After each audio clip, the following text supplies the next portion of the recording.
Hello, well in this film I get to meet some very skilled makers. I'm having chats with a blacksmith, a ceramic artist, a pole lathe turner and a textile artist, and I'm at a very nice high quality event called Cranbrook Iron Makers Fair, which takes place once a year, and it's well worth attending. Certainly very enjoyable looking around and meeting all these people. So anyway, here goes. So what are you making here, John? A dibber, garden dibber, Harry, because I'm virtually out of stock, and they're the sort of thing at a nursery, which this is, that will sell. Absolutely. Quite a lot of people commenting about pole. You know, in the other film you did, they were commenting about the pole in the background. What's it all about? Well, here you have it, don't you? It is, and it's a pole. It's basically gives you the spring. The only trouble is you can only cut as you press down, so as it comes towards you, the piece comes towards you. So if I was cutting this piece, which is nearly finished, as it comes towards you now, I will be cutting along like this. In fact, I'm going to take these out in a minute, but you better not have that camera there because it could fling out. This is a safety device, actually. This one here. It stops it flicking out when I reduce it. Is it a special pole that you're using?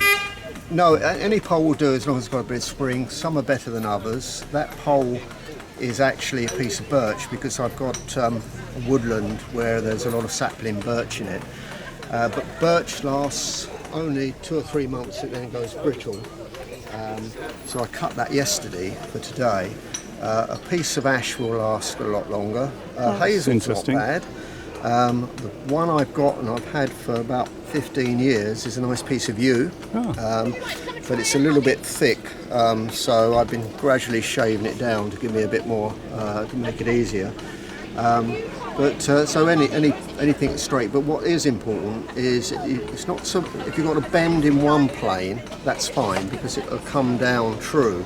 But if you've got a bend in 2 planes, the cord tends to go like that. So you do need to have as straight as you can, but make sure you haven't got a bend in 2 planes.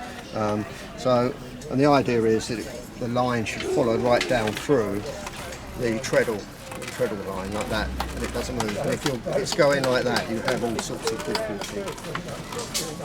So that's really it. Oh, it's interesting. Prop it up at what level. This is about right to give me the right amount of rotations. What you need to be able to do is take the top of the treadle from that position down to the ground, and that gives you enough rotations to do most jobs. And you see a lot of people just doing this tiny little rotations. You're looking for decent rotations. That's just clipping on this piece here. It's going across that. That was that. Over that, so you try and avoid that. Just kick the treadle over a little bit and it'll stop that happening. So that's it. And then I've got to take this down at the end.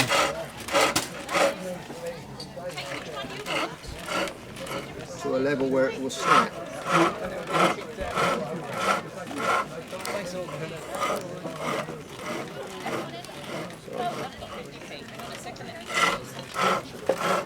And you can tie it up with a knife, but basically I'll get it as low as I can. A bit more of a taper from this dibber here. So looking great.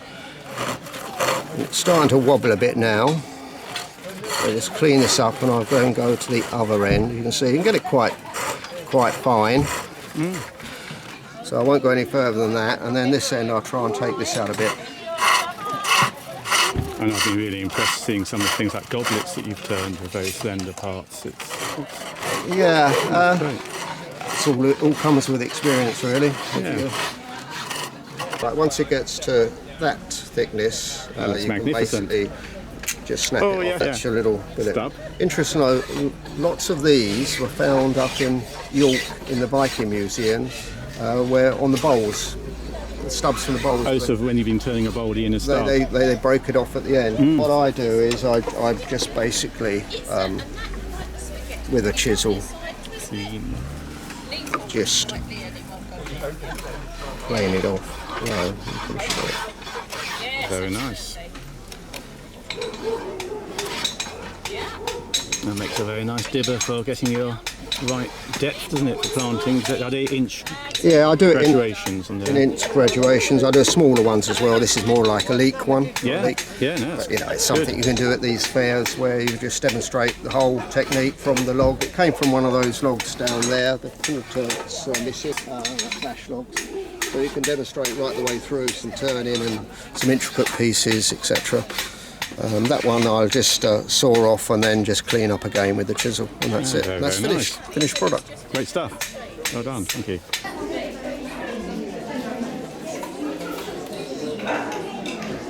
I've never seen a sort of loom like this before, but it's very portable, isn't it? It is portable. It folds, as you can see.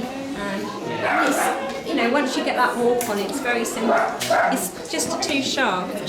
So you've got the left foot. Yeah. I tend to put the right foot down, and it's going from right to left, and then the left foot down, and it's going from left to right. So it's all quite logical.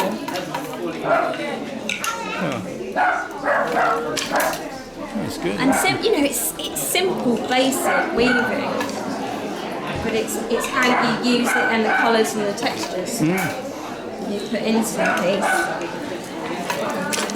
It gives a very good effect very quickly, doesn't it?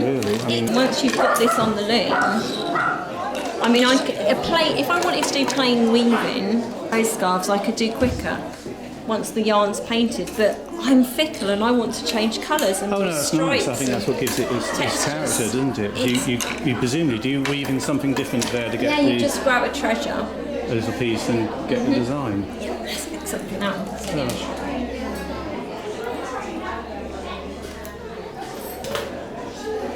It's a joy, isn't it, of making something by hand. Yeah. You're able to make it that individual. There won't be another piece. Oh yes, and it goes. And you just start, and that's the thing, you're painting with thread. And it's for me, I was always very abstract and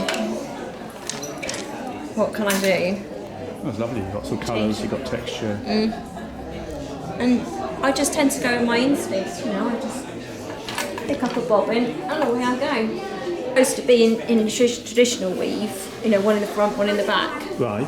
But if you've got what we would call a threading error, we wouldn't correct it, not defect, because that's what freestyle weaving's about. No, that sounds, I like the sort of sound of that. It's a way, because otherwise, why bother making it by hand?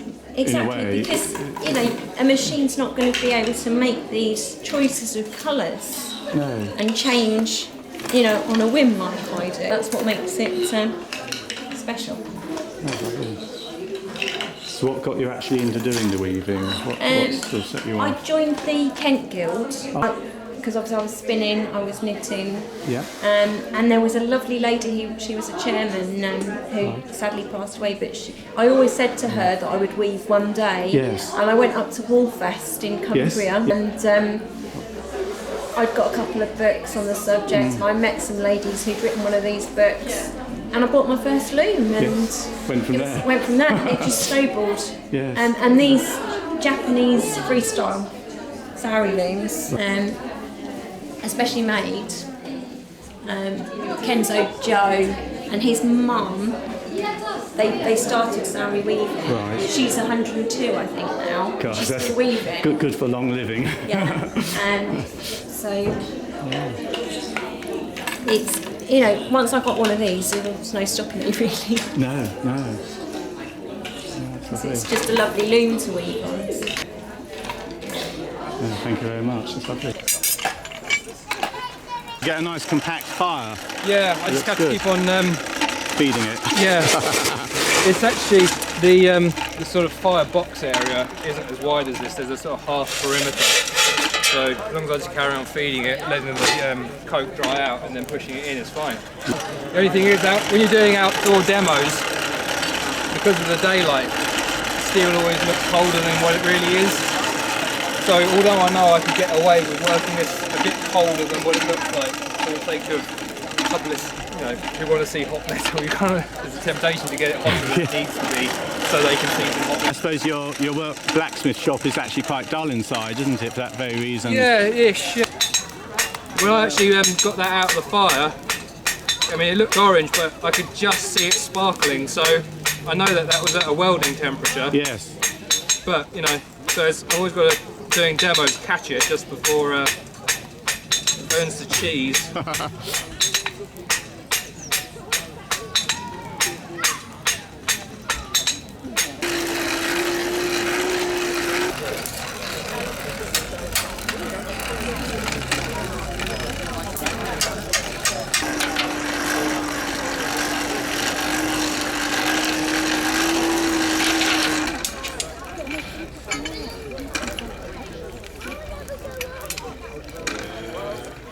That's the deceptive thing about working outdoors. I can just about see that there's a bit of redness in this, but it's bending so easily that it must be sort of thing. Yeah, it's got to be at least orange.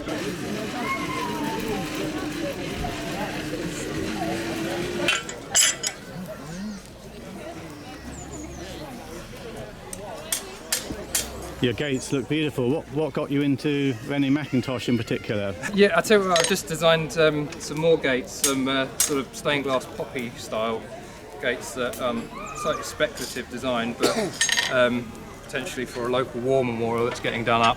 Oh, great! And, I don't know. I think you ever get that feeling when you sort of think I was like born into the wrong time, because early 20th century work is, you know, just kind of what speaks to me the most. And, yes. You know, you see so much ironwork which is very samey. Try to show inspirations, but not, you know, not copy. So any kind of Mackintosh stuff, I've you know, just tried to take a bit of inspiration, but not sort of like directly copy roses or anything like that. I think probably I came across Mackintosh really from, you know, as you do, sort of Google inspirations and Pinterest and all that, and spotting a bit of his stuff, and then kind of researching it more, and just, you know, I just watch things now and just. Lots of his books, and look at his videos made of his on YouTube, and yeah, just think, geez. The thing that gets me about Mackintosh is like how do you get that kind of brain where you've got a total concept of everything in a house? Like I can kind of visualize the odd feature, but you know, with his houses that. So total in terms of like, everything down to the cutlery and these little alcoves, and it is inspiring, isn't it? He must be able to like sort of walk through the place in his mind and sort of know every little. But I mean, that's what kind of amazes me about people like that, is there must be a born gift, right? I mean, how do you train your brain to do that? Yeah, that's an interesting thought. I think you've certainly got a gift with, you know, doing the blacksmithing with it. I think it's wonderful what you're doing. I was actually watching your video on House for an Art Lover. You know, all these kind of little alcove bits in a room. They are nice, aren't they? It's kind of think how he must have been able to sort of in his mind walk through that room, and each of those alcoves seem to be a different depth, and you know, to be able to judge what was going to be right. Because there's only so much you can know from a drawing. Putting the wax on this, and it was a bit hot, so it's smoking, but give a nice bit of protection, won't it? Running out of wax. That's good. It looks great. It just shows that you've been really busy. Okay.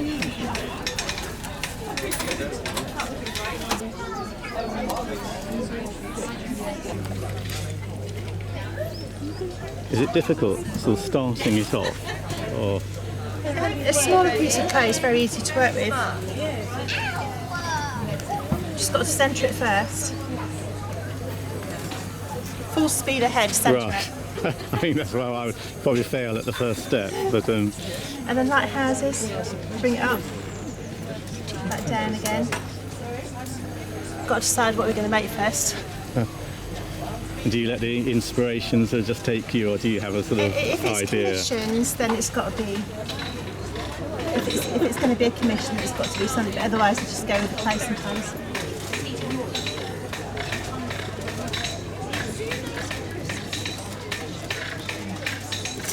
Gosh, it's so quick.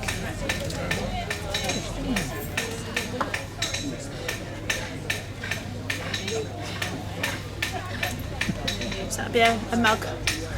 Oh. And then we just finish it off. Would it take a complete amateur sort of, years to presumably get anything to that level? It looks really impressive when you... To make what you want to make, it can take a long time, but you can teach somebody to make something.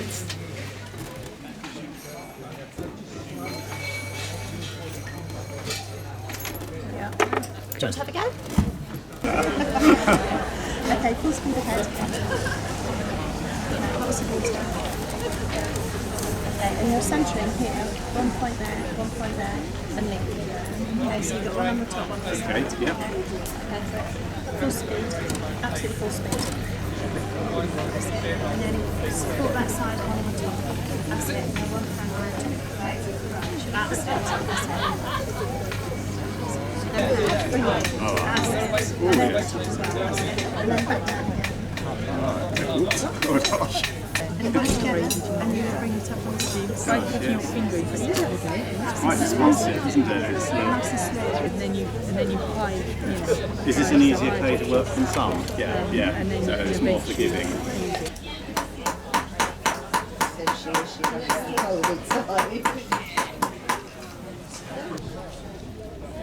Well, I hope you enjoyed seeing the work of those makers. I'll put links for each of them in the description below the film, and also for the Cranbrook Iron Makers Fair Facebook page as well.